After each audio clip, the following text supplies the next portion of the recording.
নমস্কার, আমরা আজকে উপস্থিত হয়েছি বিশিষ্ট চিকিৎসক ডক্টর শুভঙ্কর চৌধুরীর কাছে। নমস্কার। হ্যাঁ, যিনি এই মুহূর্তে ডায়াবেটিস যে রোগ সেই রোগের বিশেষজ্ঞ। এবং ডায়াবেটিস বলতে গেলে আজকে আমাদের সমাজে প্রতিটি ঘরেই প্রায় ছড়িয়ে পড়েছে এবং একটি বেশ মহামারী আকারেই ধারণ করেছে বলেই অত্যুক্তি করা হবে না। তো আমরা সেই রোগটি সম্পর্কে ডাক্তারবাবুর কাছ থেকে জেনে নেব যে কি কি প্রাথমিক লক্ষণ দেখলে আমরা মনে করব যে আমি এই রোগে আক্রান্ত হয়েছি।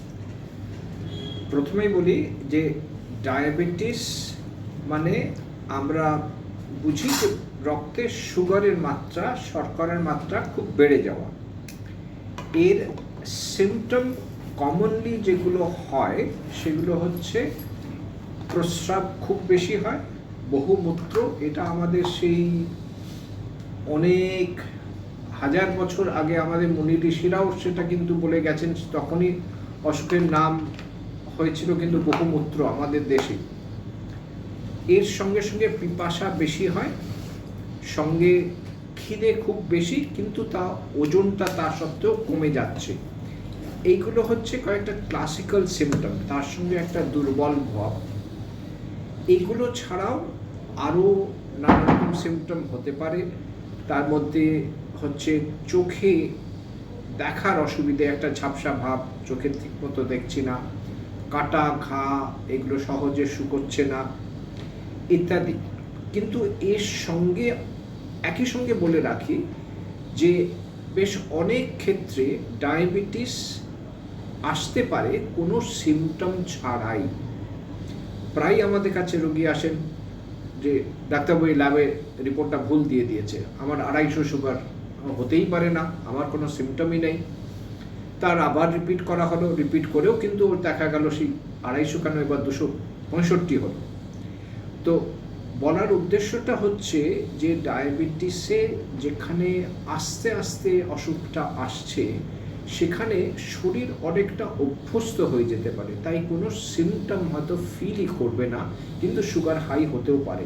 এই কারণে শুধু সিমটমের ওপর নির্ভর করেই যে কে টেস্ট করবেন সেটা ঠিক করলে ঠিক হবে না, অনেকেরই ধরা পড়বে না। সেই জন্য আমাদের দেশে যেখানে সুগার ঘরে ঘরে একটু আগেই আপনি বলছিলেন, সেখানে আমাদের সাজেশন যে 30 বছরের ওপর গেলে সব মানুষেরই একবার সুগার চেক করা উচিত, এবং এই সুগার যদি নর্মালও থাকে আবার বছর 3 পরে সেটা রিপিট করা উচিত। এখন এই নর্মাল অ্যাবনর্মালটা কি?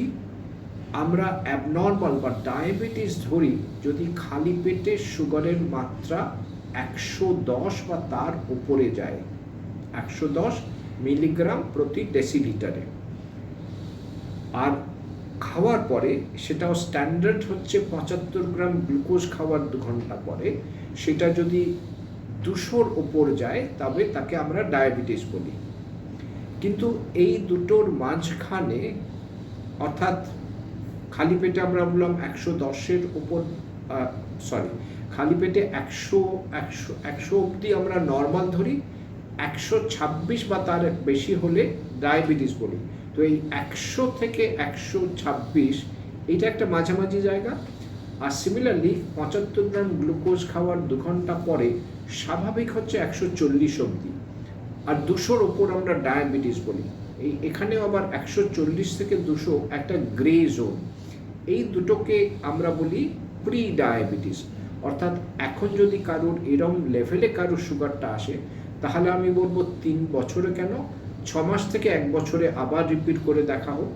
এদের কিছু ক্ষেত্রে দেখা যাবে যে নর্মাল হয়ে গেছে, কিছু ক্ষেত্রে দেখা যাবে ফ্র্যাঙ্ক ডায়াবেটিসে পরিবর্তিত হয়েছে, কিছু ক্ষেত্রে হয়তো এরকমই থেকে যাবে।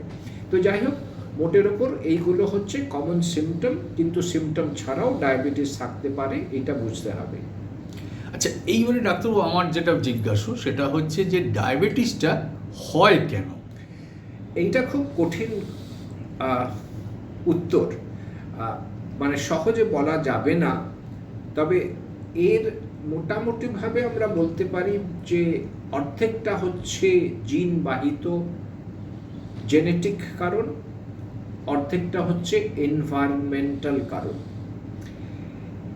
এখন অবধি আমরা এখনো আমাদের বাবা মাকে সিলেক্ট করতে পারি না, অর্থাৎ আমাদের জিন যা এসেছে সেটাকে তো আমরা চেঞ্জ করতে পারি না এখনো। তবে এখানেও যথেষ্ট উদ্যমে রিসার্চ চলছে, ভবিষ্যতে জিন এডিটিং ইত্যাদি ইত্যাদি এগুলো হওয়া সম্ভবপর হতে পারে, আজকে হচ্ছে না। আমাদের হাতে পড়ে থাকে যে এনভায়রনমেন্টাল, পারিপার্শ্বিক যে অবস্থা সেইটাকে কিভাবে আমরা চেঞ্জ করতে পারি। এখানে মেজর কারণ ডায়াবেটিস হচ্ছে, জেনেটিক কারণটা বাদ দিয়ে, সেটা হচ্ছে ওবেসিটি, শরীরে ফ্যাট বেশি ডিপোজিশন হওয়া। এইটার কারণ আবার মেনলি খাওয়া দাওয়ার মাধ্যমে এবং কম এক্সারসাইজের কারণে। এর পাশাপাশি আর একটা কারণও ইম্পর্টেন্ট, সেটা হচ্ছে স্ট্রেস, মানসিক স্ট্রেস। এটাও আজকে আমাদের জীবনে খুবই বেড়ে গেছে এবং এটাও একটা কারণ আমার মনে হয় কেন আমরা এত বেশি সংখ্যায় ডায়াবেটিস দেখছি। সুতরাং খাওয়া দাওয়া ঠিক মতোভাবে করতে হবে, ওয়েট বেশি বাড়তে দিলে হবে না, বিশেষ করে ফ্যাট বাড়তে দিলে হবে না। এবং এই ফ্যাট, মেদটা বিশেষ করে দেখবেন আমাদের আশেপাশে লোকজনদের মধ্যে অনেককেই আমরা দেখবেন যে যারা অ্যাকচুয়ালি বিশাল মোটা নন কিন্তু তাদের মধ্যপ্রদেশটা স্ফীত, এই অ্যাবডোমেনের মধ্যে ফ্যাট ডিপোজিশনটা বিশেষ করে ক্ষতিকারক। এইটার থেকে এই নানা রকম মেটাবলিক ডিসফাংশন হতে পারে। ডায়াবেটিসও এই হওয়ার একটা কারণ, এই অ্যাবডোমিনাল ওবেসিটি।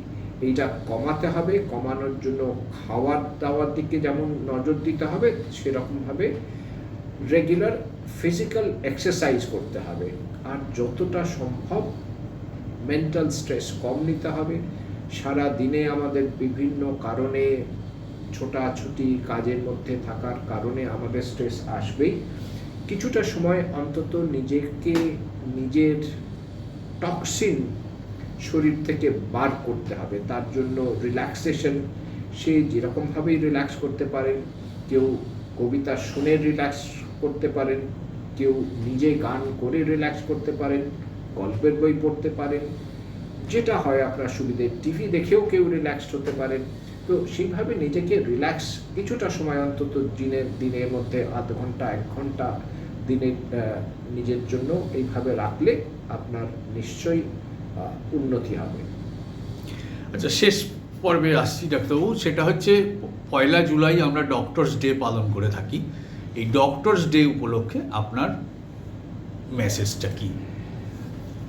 ডক্টরস ডে উপলক্ষে মেন যেটা আমার বলার সেটা হচ্ছে, অত্যন্ত আমাদের খারাপ লাগে, দুঃখ লাগে যে ওভার দ্য ইয়ার্স ডাক্তারের সঙ্গে রোগীর সম্পর্কটা খারাপ হয়ে যাচ্ছে।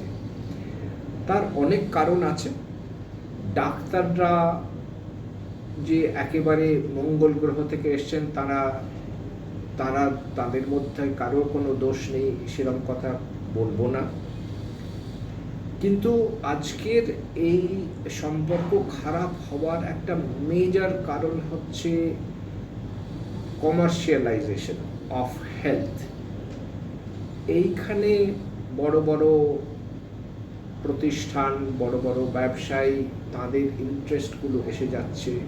ডিরেক্ট ডাক্তার পেশেন্ট রিলেশনশিপটা অনেকটা নষ্ট হয়ে গেছে। সেইটাকে কি করে রিভাইভ করা যায়, সেইটা আমাদের একটা বড় দেখার দিক। বেশিরভাগ ক্ষেত্রেই কিন্তু, বা আমি বলবো 95% ক্ষেত্রেই, 98% ক্ষেত্রেই কিন্তু ডাক্তার বেসিক্যালি কিন্তু পেশেন্টের পক্ষে, পেশেন্টের বেস্ট ইন্টারেস্টই দেখেন। কোথাও কোথাও নিশ্চয়ই সেখানে বিচ্যুতি হতে পারে, কিন্তু দুটো দিকেই, মানে পেশেন্টের দিকে এবং ডাক্তারের দিকে আরও বেশি নজর রাখতে হবে যে এই সম্পর্কটা যাতে নষ্ট না হয়।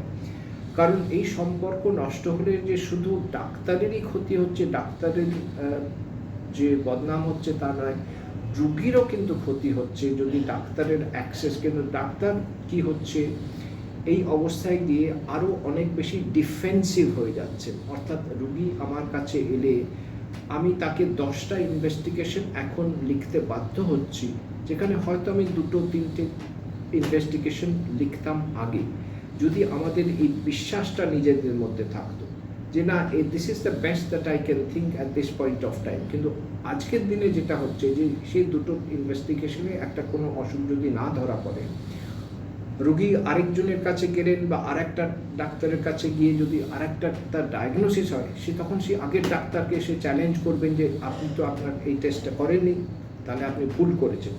তো এই কারণে কিন্তু রুগীরও ক্ষতি হচ্ছে যে রুগীর আরও এক্সট্রা 8টা টেস্ট করতে হচ্ছে। তো এইখানে নিজেদের বিশ্বাসটা যদি ঠিক আমরা আবার ফিরিয়ে আনতে পারি, তাহলে বোধহয় উভয় both sides will stand to gain. সেটা আমাদের দিকে দেখতে হবে। ধন্যবাদ ডাক্তারবাবু।